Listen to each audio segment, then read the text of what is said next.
तो नेक्स्ट है हमारा क्रैब साइकिल या ट्राई कार्बोक्सिलिक एसिड साइकिल भी बोला जाता है इसको, या फिर आप इसको साइट्रिक एसिड साइकिल भी बोलते हैं, TCA यानी कि ट्राई कार्बोक्सिलिक एसिड। ठीक, हाँ, इसको चालू करने से पहले हम थोड़ा सा देखते हैं कि हमने अभी तक क्या देखा था। हमने देखा था ग्लूकोज जो है ये क्या किया, इसने पायरुविक एसिड बनाया। कौन से प्रोसेस से? ग्लाइकोलिसिस से।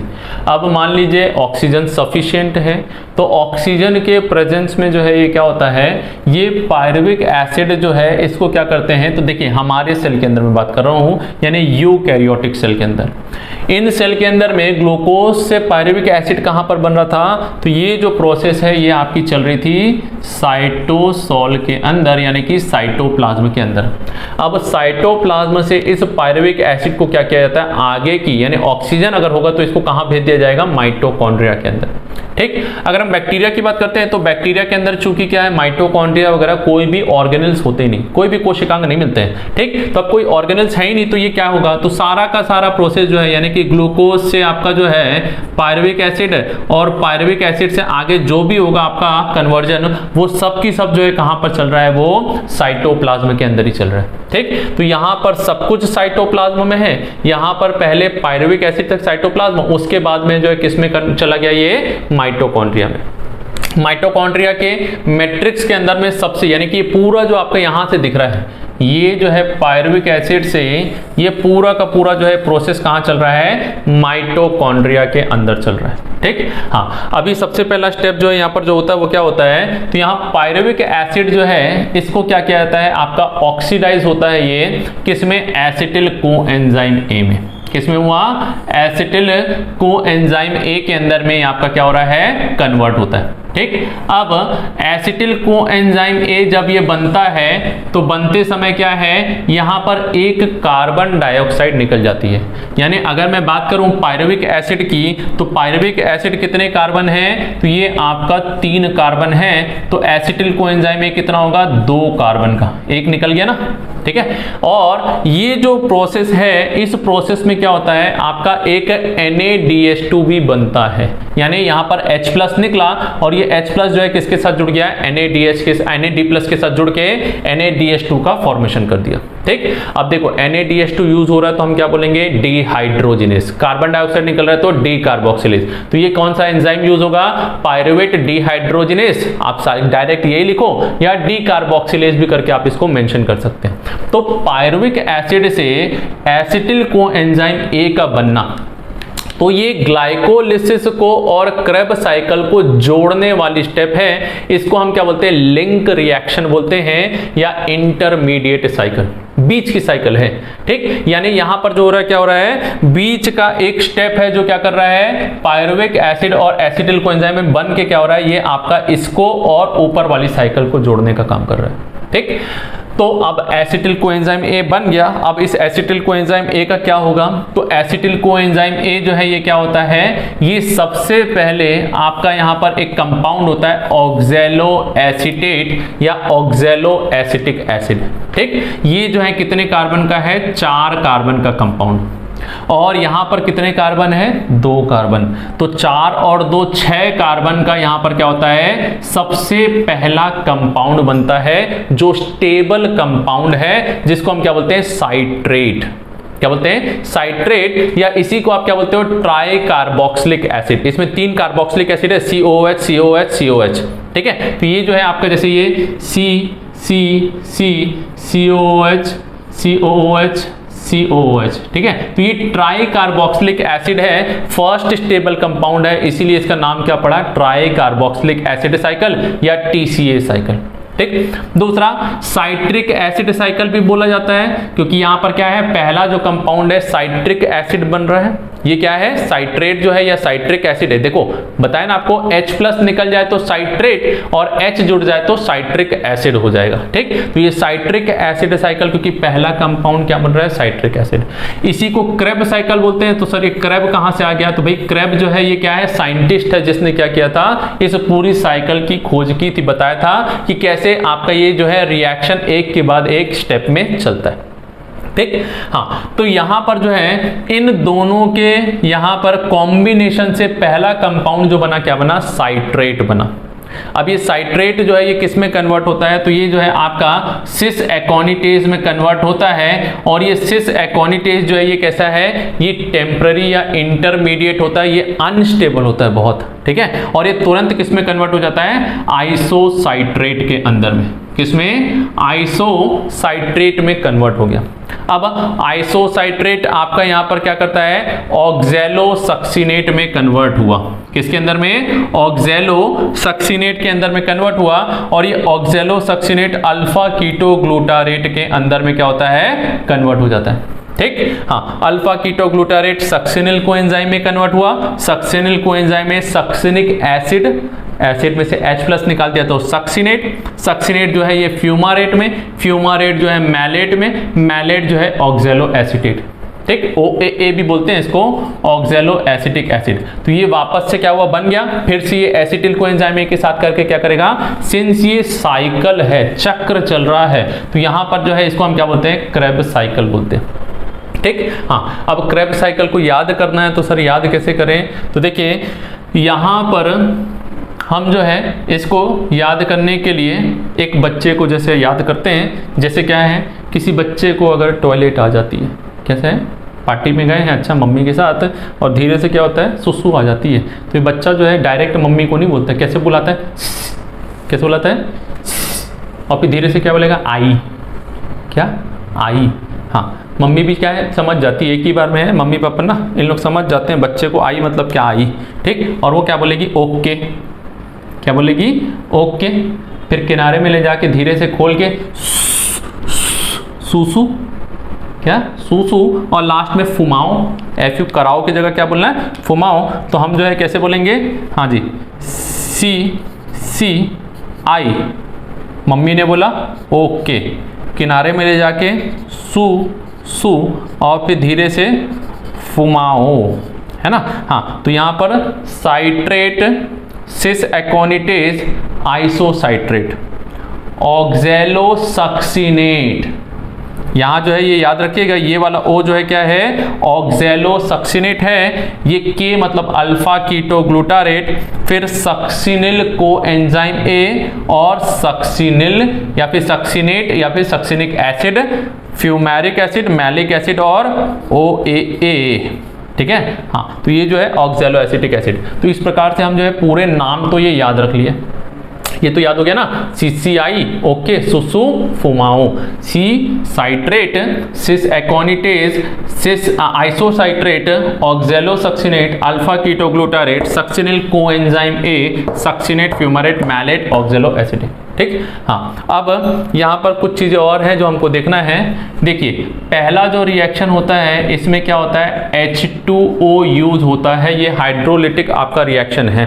ठीक है। हाँ, और इस रिएक्शन में क्या हुआ, तो एसिटिल कोएंजाइम ए जुड़ा हुआ था, कोएंजाइम ए हमने डाला था यहाँ से, अब यहाँ से क्या होता है, कोएंजाइम ए जो है क्या हो गया, निकल गया, तो जो जोड़ा था वो निकल गया, ठीक। अब यहाँ पर जो है आपका पानी है, यहाँ से क्या हुआ, अगली स्टेप में वाटर निकल गया, इस स्टेप में फिर से पानी आ गया, ठीक है।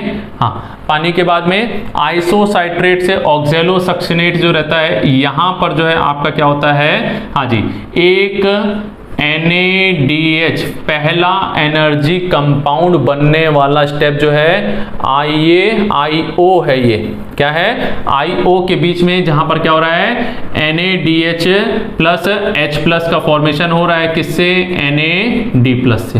तो यहाँ पर जो एंजाइम होगा कौन सा होगा, डिहाइड्रोजिनेस, ठीक है। अभी हम एंजाइम नहीं बता रहे हैं, एंजाइम बाद में बताएंगे, पहले जो है हम यहाँ पर देखते हैं कहाँ कहाँ क्या क्या प्रोडक्ट बन रहा है, ठीक। पहले हमने CCI ओके सुसु फुमाओ, अब अगला जो है, हाँ, वाटर निकल गया, फिर दूसरा जो है energy compound NADH plus H+ का फॉर्मेशन हुआ, एक कार्बन डाइऑक्साइड निकल गया। तो देखो, ये 6 कार्बन था, ये 6 कार्बन था, ये 6 कार्बन था, ये भी 6 कार्बन था, अब एक कार्बन डाइऑक्साइड निकलने के कारण ये कितना हो गया, 5 कार्बन वाला हो गया, कितना हो गया, 5 कार्बन वाला हो गया।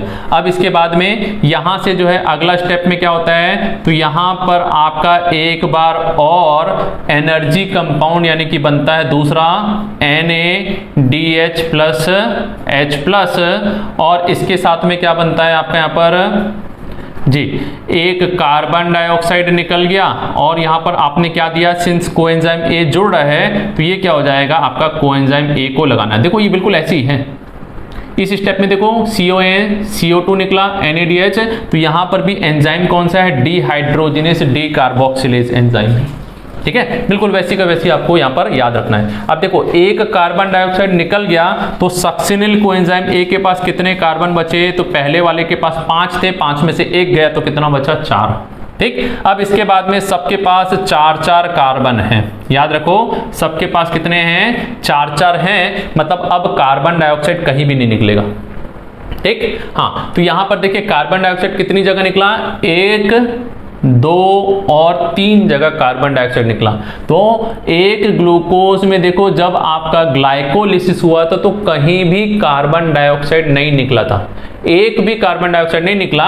ये पायरुविक एसिड के बाद से क्या हुआ, 3 कार्बन निकले। तो एक पायरुविक एसिड से 3 कार्बन डाइऑक्साइड, तो 2 से कितने निकलेंगे, 6 कार्बन डाइऑक्साइड। तो आप ग्लूकोज में लिखते हो ना C6 से कितना बनाया, 6 CO2 बनाया था, तो 6 CO2 कैसे बना, समझ में आया। ठीक, तो ये 3 स्टेप में जहां पर क्या हो रहा है, कार्बन डाइऑक्साइड निकल रहा है। ठीक, अब यहां पर सक्सिनिल कोएंजाइम में से जब सक्सिनेट बनता है तो यहां पर क्या होता है, फर्स्ट सबस्ट्रेट लेवल फॉस्फोराइलेशन होता है। ये पिछले में हमने बता चुका है पहले आपको। सबस्ट्रेट लेवल फॉस्फोराइलेशन मतलब क्या होता है, डायरेक्ट जब सबस्ट्रेट प्रोडक्ट में कन्वर्ट होता है तो एनर्जी कंपाउंड बनता है। अब यहां पर जो एनर्जी कंपाउंड बन रहा है वो क्या है, GTP। ये किससे बनता है, GDP से। ठीक, ये GTP जो है ये क्या है, ये सिमिलर है ATP के। ठीक है, यानी एडिनोसिन ट्राइफॉस्फेट और ये गुआनोसिन ट्राइफॉस्फेट दोनों क्या है, सिमिलर है, उतनी ही लगभग एनर्जी निकलती है। ठीक, तो सक्सिनिल कोएंजाइम में से जब सक्सिनेट बनता है तब आपका एक सबस्ट्रेट लेवल फॉस्फोराइलेशन हुआ। ठीक, अब इंपॉर्टेंट चीज जो है अगला स्टेप है, जब सक्सिनेट से फ्यूमारेट बनता है तो यहां पर एक नया कंपाउंड बनता है। जैसे NaDH2 था ना, वैसी ये जो है ये क्या है, FADH2 या फिर बोलिए FADH प्लस H प्लस का फॉर्मेशन किया। ठीक, तो FAD प्लस से क्या हुआ, तो यहां पर भी आपके 2 H प्लस निकलते हैं, तो ये किस में यूज हो गए हैं, इसमें। अब चाहे NaDH बने चाहे FADH बने, एंजाइम तो डिहाइड्रोजिनेज होगा, GTP बने तो काइनेज वाला ही होगा। ठीक, अब यहां पर मैलेट वाले जो होते हैं, तो मैलेट से जब आपका फ्यूमारेट से जब मैलेट होगा तो क्या होगा, यहां तो ऐसा कुछ नहीं है, बट हाँ यहां पर आपका एक वाटर मॉलिक्यूल लगता है, और ये ऑक्सैलो यानी मैलेट से जब ऑक्सैलो एसिटिक एसिड बनता है तो क्या होता है, यहां पर फिर लास्ट में आपका क्या है, एक NaD प्लस से NaDH प्लस H प्लस का फॉर्मेशन हुआ। हाँ, बड़ा कंफ्यूज कर दिए, इतना सारा कचरा बता दिए, अब इसको याद कैसे करें सर, इतना सारे कचरे को। ठीक, तो याद करने का कुछ नहीं है, CCI ओके सुसु फुमाओ बनाओ, बनाने के बाद अगला जो है आपको याद कराते हैं, हाँ इंडियन बन जाओ, भारतीय मेहमान। ठीक, हाँ, जब भारतीय मेहमान होते हैं ना, बड़े जो जिद्दी टाइप के होते हैं, अचानक से बिन बुलाए जो आ जाते हैं, हाँ अतिथि कब जाओगे वाले जो मेहमान आते हैं, तो उनको क्या है, मान लो घर में आए तो आपने क्या किया, पानी दिया, तो नहीं पानी नहीं चाहिए, मना करते, फिर दिया, लेकिन वो बेशरम आए किसके लिए थे, वो पानी के लिए थोड़ी आए थे वो तो। हाँ ठीक, तो फिर आपने क्या किया, थोड़ा सा खाने को दिया, नाश्ता पानी लाए। हाँ, नाश्ता जैसी खाया, खाली पेट की डकार निकली, CO2 बैठे ही है अभी भी, लो भाई और खाओ। खाने को जब दिया तो ये क्या किया, खाते खाते डकार ले रहे, लेकिन पेलते जा रहे। ठीक, यानी कोएंजाइम में NAD+ सब दे दिया, उसके बाद भी खा रहे हैं, अभी भी बैठे हुए हैं। तो क्या किया भाई, चलो अब क्या लाएं, तो अब मिठाई ले आते हैं। तो 2 टाइप की मिठाई दी आपने, एक GTP दी पहले और दूसरा FADH2। लास्ट में पानी पिया, और पानी पी के क्या किया, सौंफ वौंफ खाई और उसके बाद घर से चले गए। ठीक, तो क्या हुआ, हाँ पानी दिया, मना किया, फिर ले लिया, फिर दिया, फिर खाने को दिया, छोटी सी डकार निकाली, फिर खाने को और दिया, तो खाते खाते ही डकार मारी यहाँ पर, खाते खाते यानी कि CO2 यही निकला NaDH2 के साथ। फिर दो प्रकार की मिठाई है, क्योंकि देखो ये अलग चीज़ है, तो GTP और FADH2 लास्ट में ये दोनों हमने दिया, तो ये दोनों को खाने के बाद धीरे से पानी पिया, उसके बाद बेशरम लास्ट में सॉफ्ट भी खाने के लिए रुका रहा, NaDH2 जो है खाया और खाने के बाद निकल गया। अब तो याद हो जाएगा पूरा का पूरा क्रेब्स साइकिल। कहीं भी कोई भी स्टेप पूछे कहां पर कार्बन डाइऑक्साइड निकल रही है, तो 3 स्टेप याद रखना, एक लिंक रिएक्शन में निकलती है, एक हाँ जी आपका जो है ऑक्जेलो सक्सिनेट से जब अल्फा कीटो ओके के बीच में जो है क्या होता है कार्बन डाइऑक्साइड, और केसु के बीच में क्या होता है, हाँ तो ओ के सु के बीच में क्या हो रहा है, यहां पर आपका कार्बन डाइऑक्साइड निकल रहा है। ठीक है, तो CO2 की 3 स्टेप में से 2 स्टेप तो हमको पता है क्रेब्स साइकिल की, और एक इंटरमीडिएट के अंदर में CO2 निकलता है। ठीक, एनर्जी कंपाउंड कहाँ कहाँ बन रहे हैं, तो देखिए एनर्जी कंपाउंड पहला जो है IO है ना, हाँ IO के बीच में पहला बना, फिर केसु के बीच में बना, और फिर उसके बाद में सु के बीच में, और सु के बाद सुफु के बीच में भी जो है क्या हो रहा है एनर्जी कंपाउंड, और मैलेट और ऑक्जेलो एसीटेट के बीच में भी बन रहा है। ठीक, तो एक रफ में अगर हम बना लेंगे तो इसको हमको कभी भी भूलेंगे नहीं, एक भी चीज गलत नहीं होगी। ठीक, ये जो है आपका glucose pyruvic acid acetyl coenzyme है, और इस प्रकार से ये कंटिन्यूअसली आपका क्या हो रहा है चक्र चलता जाता है, और यहाँ पर क्या होती है NaDH2 NaDH2 NaDH2। तो आप ध्यान देंगे क्रेब्स साइकिल के अंदर की मैं बात कर रहा हूँ, तो क्रेब्स साइकिल के अंदर में कितने NaDH2 बन रहे हैं, तो देखिए यहाँ पर 3 NaDH2 का फॉर्मेशन हो रहा है। हाँ, तो देखो भाई एक एसिटिल कोएंजाइम A से 3 NaDH2, ठीक है, हाँ, और जब 2 एसिटिल कोएंजाइम A होगा तो कितना बन जाएगा, ये इंटू 2 कर दो, यानी कि कितने हो गए 6 NaDH2। कितने बने 6 NaDH2।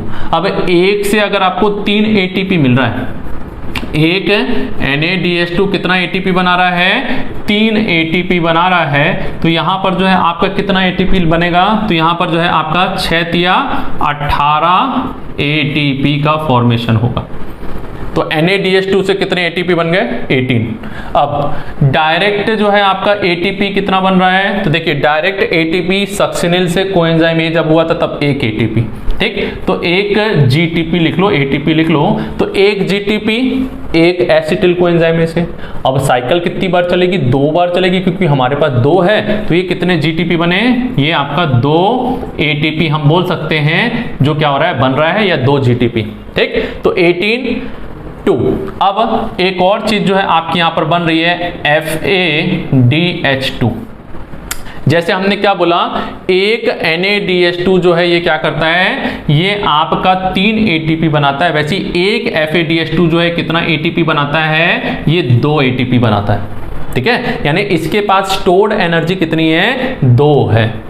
ठीक, तो अब ये 2 एनर्जी जो है 2 ATP जो इसने बनाया, ये 2 ATP जो है ये क्या है, तो भाई देखो एक FADH2 से 2 बनी, तो साइकिल जो है कितनी बार चलेगी 2। हमारे पास एक साइकिल में एक FADH2 बना, तो 2 साइकिल में कितने बनेंगे 2 FADH2, तो यानी कितने ATP बन गए टोटल 4 ATP। ठीक है, तो टोटल अगर मैं बोलूं एक ग्लूकोज टूटता है तो टूटने के समय क्रेब्स साइकिल में कितनी एनर्जी बनी, तो देखो क्रेब्स साइकिल में आपकी यहां पर बनी 18 प्लस ये 2 प्लस ये 4, कितने हो गए 24 ATP। ग्लाइकोलिसिस में हमने देखा था कितनी ATP बनी 8 ATP बनी, कितनी 8। तो अगर मैं यहाँ पर 8 ATP को जोड़ दूं ग्लाइकोलिसिस का, तो ग्लाइकोलिसिस की 8 ATP को अगर हम यहाँ पर जोड़ते हैं, ठीक है, तो ये कितना हो गया 32 ATP। कितना हुआ 32।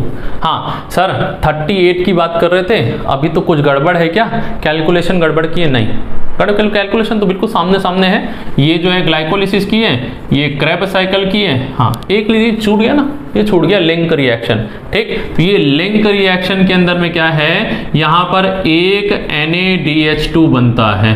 कितना, एक NADH2 एक बार में। एक पायरुविक एसिड जब एसिटिल कोएंजाइम ये बनाएगा एक, तो कितना, एक NADH2। तो टोटल कितने बने, 2 NADH2, क्योंकि हमारे पास कितने पायरुविक एसिड हैं, 2 हैं। तो यहाँ पर कितने ATP, 6 ATP, और तो ये 32 + 6 आपका और कितना हो जाएगा, 38 ATP आ गया। तो एक ग्लूकोज जब कंप्लीट टूटता है तो कितना बना, 38 ATP। ठीक है। हाँ, अभी क्रेब्स साइकिल, यानी अगर कोई आपसे क्वेश्चन पूछे एक एसिटिल कोएंजाइम ए अगर आपके पास पड़ा हुआ है, सिंगल ATP यानी सिंगल आपका एसिटिल कोएंजाइम ए है, तो ये जो है कितना एनर्जी बनाएगा।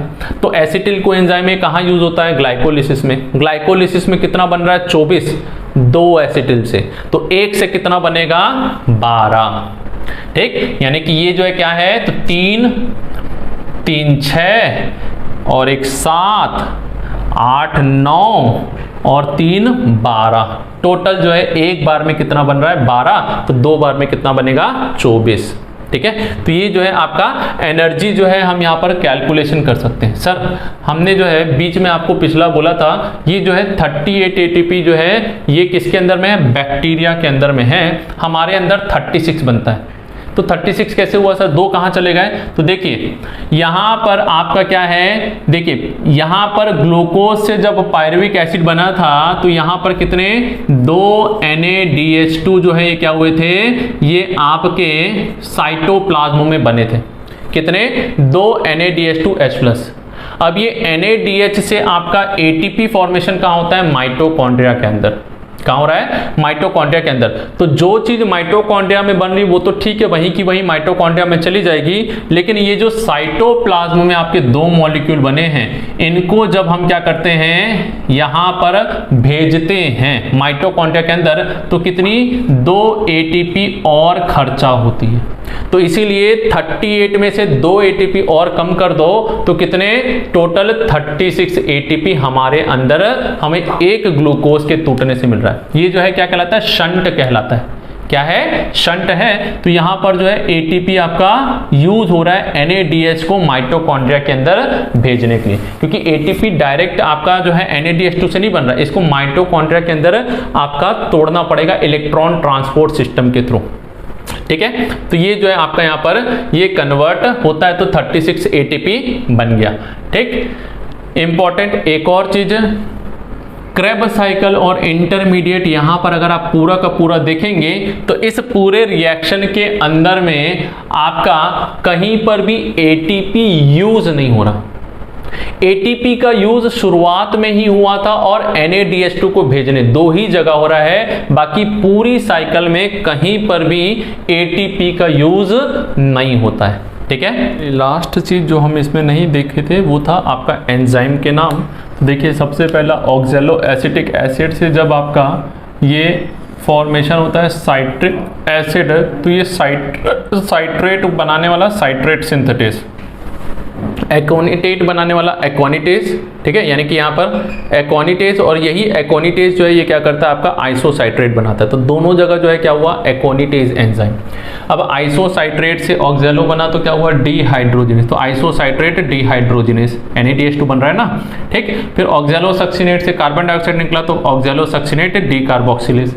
अब अल्फा कीटो ग्लूटारेट से कार्बन डाइऑक्साइड ये निकला तो alpha ketoglutarate dehydrogenase decarboxylase. Succinyl से सक्सिनेट बना जिसमें ATP बना, तो ये सक्सिनल कोएंजाइम में काइनेज हो गया। ठीक, ये जो है फ्यूमारेट बनाया तो यहाँ पर एक FADH2 बना फिर से, तो ये डीहाइड्रोजिनेस, सक्सिनेट डीहाइड्रोजिनेस। फ्यूमारेट से मैलेट बनाने के लिए फ्यूमारेज, और मैलेट से ये बनाने के लिए मैलेट, सिंस NADH2 निकल रहा है तो डीहाइड्रोजिनेस। ठीक, तो सिंपल जो है हमको याद रखना है, NADH जहां दिख जाए वहां डीहाइड्रोजिनेस, जहां कार्बन डाइऑक्साइड दिख जाए वहां डीकार्बोक्सिलेज, ATP दिख जाए जहां काइनेज। तो ये जो है कुछ जो है हमारे एंजाइम से सिंपल सा एक ही बार में याद होने वाला चीज है। ठीक, अब लास्ट में जो है हम इसमें एक एनर्जी चार्ट को देखेंगे कि किस प्रकार से जो है हमारा एनर्जी कैलकुलेशन को हम देख लेते हैं। हम एनर्जी कैलकुलेशन देख लेते हैं। एक ग्लूकोज से हमें जो है 38 ATP कैसे मिलता है। तो सबसे पहला जो साइकिल है आपकी ग्लाइकोलिसिस है। ग्लाइकोलिसिस के अंदर में अगर आप देखे होंगे तो 2 ATP यूज हो रहा है। इंटरमीडिएट में कोई ATP यूज नहीं होता, क्रेब्स साइकिल में कोई ATP यूज नहीं हो रहा है। ठीक। अब ये दो यूज़ कहाँ हो रहे हैं, तो पहला स्टेप जो है आपका ग्लूकोज से जब ग्लूकोज 6 फॉस्फेट बना था और दूसरा फ्रक्टोज 6 फॉस्फेट से 1,6 बाईफॉस्फेट बना था। इन दो स्टेप में क्या हुआ था, हमारा 2 ATP यूज़ हुआ था। ठीक। अब NADH2 की हम बात करते हैं कितना प्रोड्यूस हुआ, तो देखिए ग्लाइकोलिसिस की बात कर रहे हैं तो यहाँ पर एक NADH2 बना था। याद होगा कि पागल ने सबसे पहले जो है क्या किया था, हाँ जी, एक NADH2 बनाया था जब 1,3 बाईफॉस्फेट यानी एक फॉस्फेट को लेके बाईफॉस्फोग्लिसरेट बना दिया था। ठीक। तो यानी अगर हम यहाँ पर ग्लाइकोलिसिस की बात करें तो एक पागल एक NADH2, तो हमारे कितने मॉलिक्यूल बने थे, 2 मॉलिक्यूल बने थे, तो कितना NADH2 बनेगा, 2 NADH2। तो एक NADH2 जो है कितना बनाता है, 3 ATP, तो 2 NADH2 कितने बनाएंगे, 6 ATP। ठीक है। FADH2 यहाँ कुछ भी नहीं बनता है। सबस्ट्रेट लेवल पे जो है यहाँ पर क्या हुए थे, तो 2 ATP बने थे। एक 1,3 बाईफॉस्फो से 3 फॉस्फोग्लिसरेट बना था तब हमारा एक ATP बना था, और एक जब फॉस्फोइनोल पायरुवेट से पायरुविक एसिड बना था तब भी एक ATP बना था। तो इस प्रकार से 2 ATP एक साइकिल में, तो चूंकि हमारा ये 2 मॉलिक्यूल 2 बार साइकिल चलेगी तो ये डबल हो जाएगा, यानी कितना ATP बनेगा, 4 ATP बना। तो ओवरऑल अगर हम यहाँ कैलकुलेट करें तो 6 + 4 टोटल कितने ATP बन रहे हैं, 10। और यूज़ कितना हो रहा है, तो यूज़ 2 हो रहा है, तो हम 2 को माइनस कर देंगे तो ओवरऑल नेट हमको कितना मिल रहा है, 8 ATP जो है हमको क्या हो रहा है, ये ग्लाइकोलिसिस में नेट मिल रहा है। ठीक। इंटरमीडिएट साइकिल में ना तो ATP यूज होता है, ना FADH2, ना ATP, कुछ नहीं बनता है। सिर्फ यहाँ पर क्या हो रहा है, जब पायरुविक एसिड से एसिटिल कोएंजाइम A कन्वर्ट होता है तो एक NADH2 बनता है। अब हमारे पास 2 हैं ये, तो 2 में कन्वर्ट होगा तो कितने बनेंगे, 2 NADH2। एक NADH2 3 ATP बनाता है, तो 2 NADH2 कितने बनाएंगे, ये आपका 6 ATP बनाएंगे। ठीक। चलिए अब तो टोटल अगर हम बात करेंगे तो 6 ATP, चूंकि नेट भी क्या है, कोई यूज नहीं हो रहा, तो 6 ही ATP हमारा क्या है, यहाँ पर टोटल नेट बन रहा है। ठीक। क्रेब्स साइकिल की बात करते हैं तो थर्ड क्रेब्स साइकिल के अंदर में देखिए ATP यूज कुछ भी नहीं हो रहा है, लेकिन NADH2 जो है ये 3 जगह बन रहे थे। ठीक है। हाँ, ओके सुसु आई है ना। हाँ, तो ये जो है याद करो, आइसोसाइट्रेट से जब ऑक्सैलोसक्सिनेट बना था तो ये फर्स्ट यहाँ पर स्टेप जहाँ पर क्या हुआ था, आपका एनर्जी कंपाउंड बना था। दूसरा जो है आपका जब अल्फा कीटोग्लूटारेट से सक्सिनिल कोएंजाइम में बना था, और तीसरा लास्ट स्टेप जहाँ मैलेट से वापस ऑक्सैलो एसीटेट जो है आपका एसिटिक एसिड फिर से बना था। इन 3 स्टेप में हमारा क्या हो रहा है, 3 जगह आपके NADH2 बने।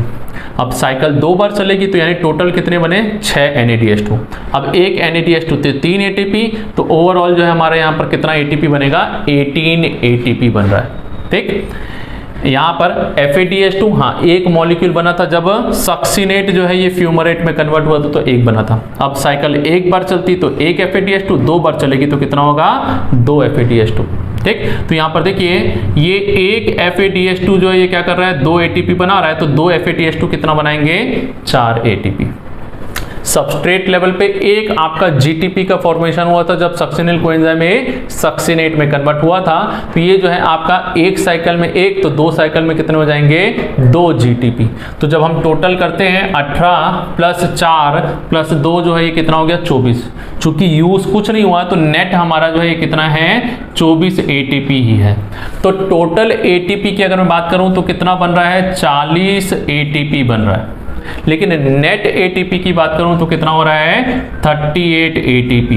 ठीक। और यहां पर 2 और यूज हो गए यहां पर इसको भेजने में, इसीलिए 38 में से हमने क्या किया, 38 - 2, क्योंकि ये 2 जो है क्या हुए ATP आपके, हाँ ये यूकैरियोट में, किसके अंदर में, यूकैरियोट में जो NADH2 क्या चीज है, हाँ NADH2 को ट्रांसफर करने में हो जाता है। कहां से, तो ये ट्रांसफर कर रहे हैं साइटोसोल से माइटोकॉन्ड्रिया में। ठीक। अभी माइटोकॉन्ड्रिया में भेज रहे हैं तो क्यों भेज रहे हैं, तो भाई साइटोसोल के अंदर में जो ये 2 बने थे ना आपके NADH2, इसको जब माइटोकॉन्ड्रिया में ट्रांसफर करते हैं तो 2 जो है क्या हो जाते हैं, यूज हो जाते हैं। 2 यूज जब क्या हो रहा है, ये ट्रांसफर टू माइटोकॉन्ड्रिया। ठीक है। यानी ये जो आपका पायरुविक एसिड, ये जो 2 NADH2 है ना, ये 2 NADH2, ठीक है, ये 2 NADH2 के लिए जब ट्रांसफर करेंगे 2 NADH2 को, तो इसको ट्रांसफर करते समय आपके 2 ATP यूज होते हैं। क्या यूज होते हैं? 2 ATP यूज हो जाते हैं माइटोकॉन्ड्रिया में, ठीक। तो ओवरऑल हमारे अंदर 36 है, बाकी बैक्टीरिया वगैरह में 38 ATP बनता है। तो ये कंप्लीट चार्ट हुआ। अब एक चीज और जो है हम आपको बताना चाह रहे हैं वो है कि क्रेब्स साइकिल जो है इसको क्या बोला जाता है? एम्फीबोलिक पाथवे बोलते हैं। एम्फीबोलिक मतलब होता है कि देखिए इसमें क्या है, इसके कुछ जो चक्र चल रहा है ऐसा कैसा चलेगा जरूरी नहीं है। इसमें से कुछ चीजें जैसे सक्सिनिल कोएंजाइम में सक्सिनेट, ये क्या होते हैं? ये साइकिल को छोड़ के किसी और चीज को बनाने में यूज हो जाते हैं, ठीक है। अल्फा कीटो ग्लूटारेट जो है ये आपके वेरियस अमीनो एसिड को बनाने में यूज हो गए। वैसे ही अमीनो एसिड जब टूटेगा तो ये बीच में से क्या होगा आपका, हाँ जी, ये सक्सिनिल कोएंजाइम में बनेगा, ये क्या करेगा? डायरेक्ट क्रेब्स साइकिल में घुस के वहां से साइकिल को चालू कर देता है। तो जैसे आपका लिपिड है, लिपिड टूटता है तो एसिटिल कोएंजाइम में बनाया, तो ये एसिटिल कोएंजाइम ए डायरेक्टली ऊपर से नहीं आ रहा है, ग्लाइकोलिसिस से नहीं आ रहा है, ये एसिटिल कोएंजाइम में डायरेक्ट आया और इसने क्या किया? क्रेब्स साइकिल में घुस गया। ये एसिटिल कोएंजाइम में यहां से निकल के क्या करता है? वापस लिपिड बनाने में चला जाता है। तो इस प्रकार से इस साइकिल में बहुत सारी चीजें अंदर आना और बाहर जाना चलता रहता है, इसीलिए हम इसको क्या बोलते हैं? एम्फीबोलिक पाथवे भी बोलते हैं, ठीक है। इसके बाद जो है हम एक छोटी सी साइकिल लेंगे, कोरी कोरी साइकिल जो है आपका, जो लैक्टिक एसिड बनने के कारण आपकी चलती है, ठीक है। तो ये कोरी साइकिल मेनली जो है आपके लिए जो है काम आएगा जब यानी कि बॉडी के अंदर में मसल्स में एनारोबिक कंडीशन होती है, ऑक्सीजन की कमी होती है, तो लैक्टिक एसिड बनता है। तो ये लैक्टिक एसिड से वापस जो आपका ग्लूकोज का बनना और ग्लूकोज से आपका लैक्टिक एसिड का बनना, ये प्रोसेस जो ये साइकिल चलती है, इसी को हम क्या बोलते हैं? कोरी साइकिल या कोरी कोरी साइकिल बोलते हैं। एक छोटी सी साइकिल है हमारी कोरी साइकिल या कोरी कोरी साइकिल इसको बोला जाता है। देखिए नॉर्मली जब हम क्या है, बहुत देर तक अगर एक्सरसाइज कर रहे हैं या बहुत आपका यहाँ पर एक्टिविटी कर रहे हैं, मस्कुलर एक्टिविटी, तो उसके कारण क्या होता है? ऑक्सीजन यानी मसल को काम करने के लिए जितनी ऑक्सीजन चाहिए वो क्या होती है? सफिशिएंट नहीं रहती है, यानी इनसफिशिएंट हो जाती है। अब जब ऑक्सीजन इनसफिशिएंट होगी तो ठीक, हाँ, अगर ऑक्सीजन इनसफिशिएंट हो जाती है तो यहाँ पर क्या है? ग्लूकोज, अभी काम करने के लिए एनर्जी चाहिए, तो ग्लूकोज क्या हो रहा है? कंटिन्यूअसली टूट टूट के क्या कर रहा है? आपका पायरुविक एसिड बना रहा है, एनर्जी बन रही है। लेकिन अब पायरुविक एसिड को आगे फर्दर टूटने के प्रॉपर ऑक्सीजन चाहिए। माइटोकॉन्ड्रिया में अगर ले जाके इसको तोड़ना है तो ऑक्सीजन सफिशिएंट चाहिए। अगर सफिशिएंट ऑक्सीजन नहीं होती तो ये क्या होता है? लैक्टिक एसिड में बनने या फिर कन्वर्ट होना चालू हो जाता है, ठीक। तो मसल के अंदर में आपने देखा होगा कई बार पेन होने लगता है, यहाँ दुख रहा है, यहाँ दुख रहा है, क्यों? क्योंकि कंटिन्यूअस काम करने की वजह से क्या हो रहा है? ऑक्सीजन की कमी हुई, जिसकी वजह से लैक्टिक एसिड बन बन के क्या होता है? मसल्स में जमा हो जाता है, ठीक। अभी मसल्स में जमा होने के कारण मसल फटीग या फिर आपका जो है, हाँ जी, मसल में जो पेन होता है, क्या होता है? पेन जो है ये किसकी वजह से? लैक्टिक एसिड की वजह से। लेकिन थोड़ी देर बाद आप मसाज किए, इधर उधर किए, तो क्या होता है? ये पेन चला जाता है। कैसे गया? तो देखिए यहाँ पर जो है क्या होता है, तो मसल्स के अंदर से ये जो लैक्टिक एसिड जमा हो गया है आफ्टर रिलैक्सेशन, यानी जब हम रिलैक्स करते हैं उस समय क्या होता है? लैक्टिक एसिड है ये आपका मसल से निकल के ब्लड में जाता है और ब्लड से सर्कुलेट होता हुआ ये कहाँ पहुंच जाएगा? लीवर के अंदर में, ठीक। और लीवर में जो है इस लैक्टिक एसिड को वापस क्या किया जाता है? ग्लूकोज में कन्वर्ट करते हैं by the process of gluconeogenesis. किससे? ग्लूकोनियोजेनेसिस की प्रोसेस से हम क्या कर रहे हैं? लैक्टिक एसिड को, अभी तक देखो आपने ऊपर देखा ना ग्लूकोज से लैक्टिक एसिड, ये उल्टा होता है, यहाँ से लैक्टिक एसिड से ग्लूकोज को कन्वर्ट करने का एक प्रोसीजर होता है। इसमें जब ग्लूकोज बना तो अब इस ग्लूकोज को क्या करेगा? ये वापस ब्लड में भेजता है, ब्लड में ये आरबीसी के थ्रू होता हुआ क्या करेगा?